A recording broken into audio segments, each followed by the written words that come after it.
Good morning, friends. I'm Xavier, and it's time for the Morning Roundup. I do this little newscast Monday through Friday, and I try to pull the stories that have more of a spotlight for the Black community. Today is October 24th, 2022. Here's today's news just for you. First, from Atlanta.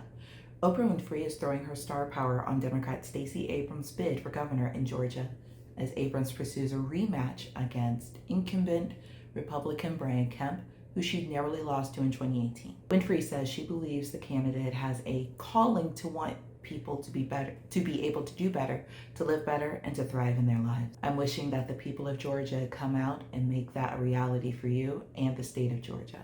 The appearance comes during the first of 3 weeks of early voting in Georgia, as Democrats in particular seek to drive their voters to cast ballots early. More than 434,000 people have already voted as of last Thursday. Next, from Minneapolis. 2 former Minneapolis police officers charged in George Floyd's death are heading to trial on state aiding and abetting counts, the third and likely final criminal proceeding in a killing that mobilized protesters worldwide against racial injustice in policing.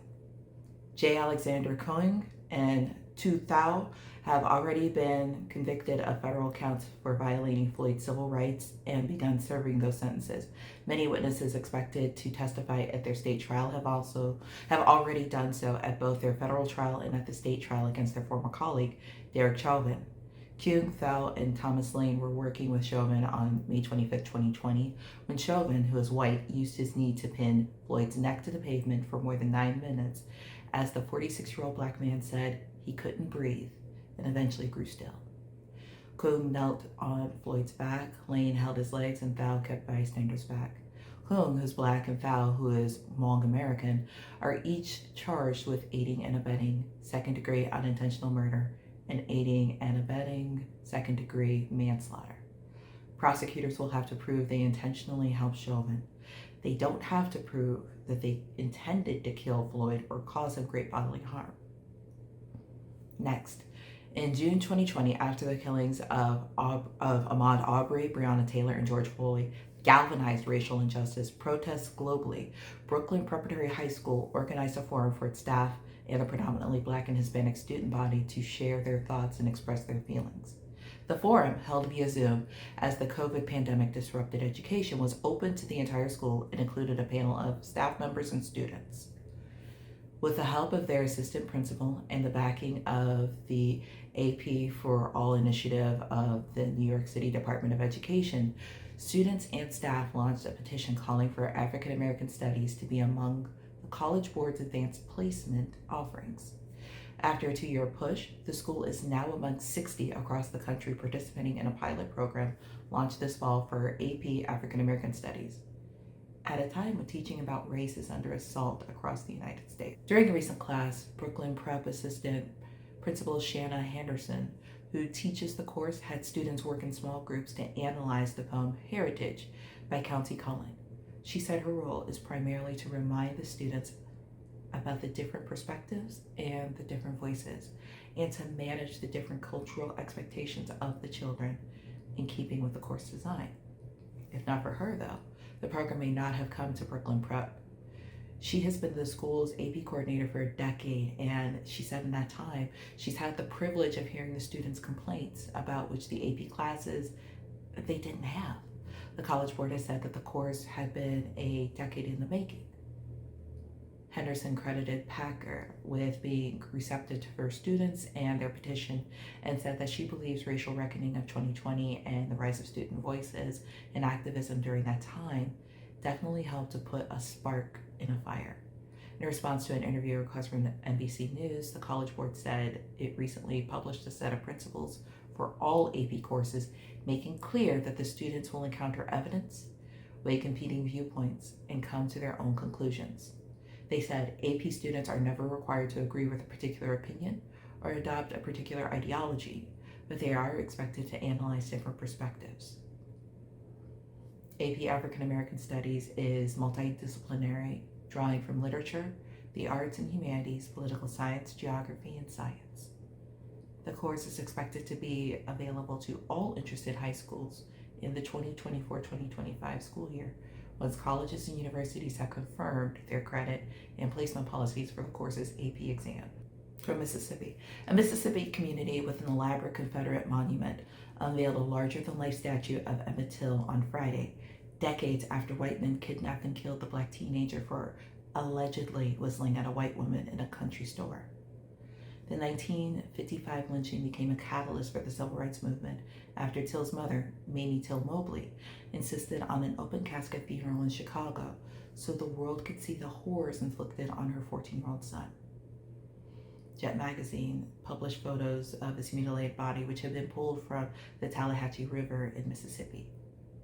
The 9-foot bronze statue in Greenwood is a depiction of the living Till in slacks, dress shirt, tie, with one hand on the brim of a hat. The unveiling of the statue coincides with the release of this month of Till, a movie focusing on Till Mobley's private trauma over her son's death and her development into a civil rights activist. A life-size bronze statue of Till Mobley is planned in the Chicago suburb of Summit. On October 28th, groundbreaking is set for a plaza outside Argo Community High School, where she was an honor student. The statue is scheduled to be in place by late April.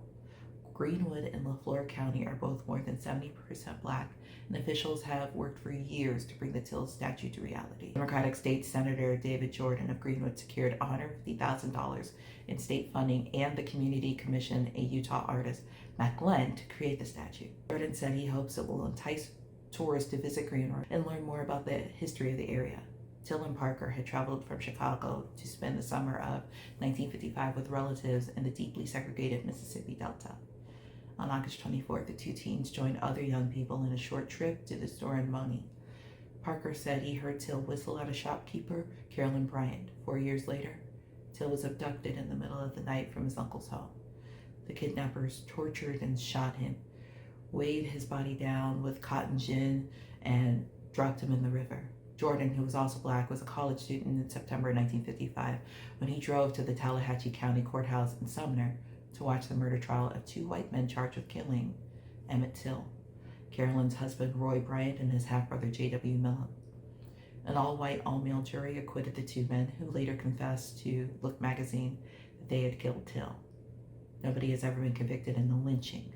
The U.S. Justice Department has opened multiple investigations starting in 2004 after receiving inquiries about whether charges could be brought against anyone still living.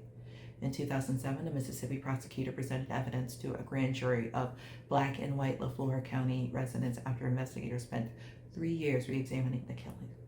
The FBI exhumed Till's body to prove he, and not someone else, was buried at his gravesite in Chicago suburb of Alsip. The grand jury declined to issue indictments.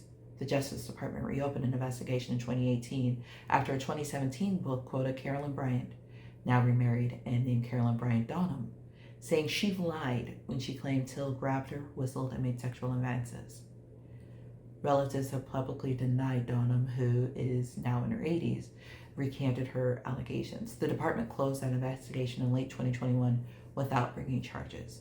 This year, a group searching the LaFleur County Courthouse basement found an unserved 1955 arrest warrant for Mrs. Roy Bryant. In August, another Mississippi grand jury found insufficient evidence to indict Donham, causing consternation for Till relatives and activists. Although Mississippi has dozens of Confederate monuments, some have been moved in recent years, including one that was relocated in 2020 from a prominent spot on the University of Mississippi campus to a cemetery where Confederate soldiers are buried. The state has a few monuments to black historical figures, including one honoring civil rights activist Fannie Lou Hamer. A historical marker outside Bryant's grocery has been knocked down and vandalized. Another marker near the site where Till's body was pulled from the Tallahatchie River has been vandalized and shot.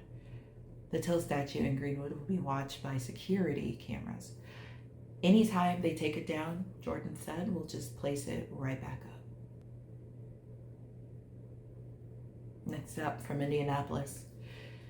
An Indianapolis police officer accused of kicking a handcuffed man in the face during an arrest last year was indicted Tuesday by a federal grand jury for alleged use of excessive force. The grand jury indicted Sergeant Eric Huxley, 44, on one count of deprivation of rights under color of law. The U.S. Attorney's Office said in a statement Wednesday that Huxley was charged with violating the civil rights of an arrestee by using excessive force. The charge alleges that Huxley struck a person in the head and face, causing injury, while that person was handcuffed in September 2021, and that Huxley did so without legal justification. The federal charge contains no information about Huxley's alleged victim, identified last year as Jermaine Vaughn, but Huxley was suspended without pay last year after body camera footage released by police showed him using excessive force against the man during the downtown Indianapolis arrest. The police body camera video of a forceful arrest on September 24, 2021 appears to show Huxley stomping on Jermaine Vaughn's face. Indianapolis Metropolitan Police Department Police Chief Randall Taylor recommended last year that Huxley, at that time a 14-year veteran of the Indianapolis Metropolitan Police Department, be dismissed. Huxley's attorney, John Kautzman, said in a statement at the time that his client looked forward to proving he did not act illegally or with criminal intent. Huxley was charged by Marion County prosecutors with official misconduct and battery resulting in moderate bodily injury. That case is still pending. Court records detailing those charges said that Huxley and two officers approached a man near the city's Monument Circle after hearing him shouting. Officers asked the man to stop shouting, but after he refused, he was handcuffed. After the man was taken to the ground on his back, the affidavit states that Huxley walked over, lifted his left leg, and drove his left foot down into the man's face. Police arrested Vaughn on allegations of disorderly conduct and resisting law enforcement. And while charges were filed, they were later dismissed.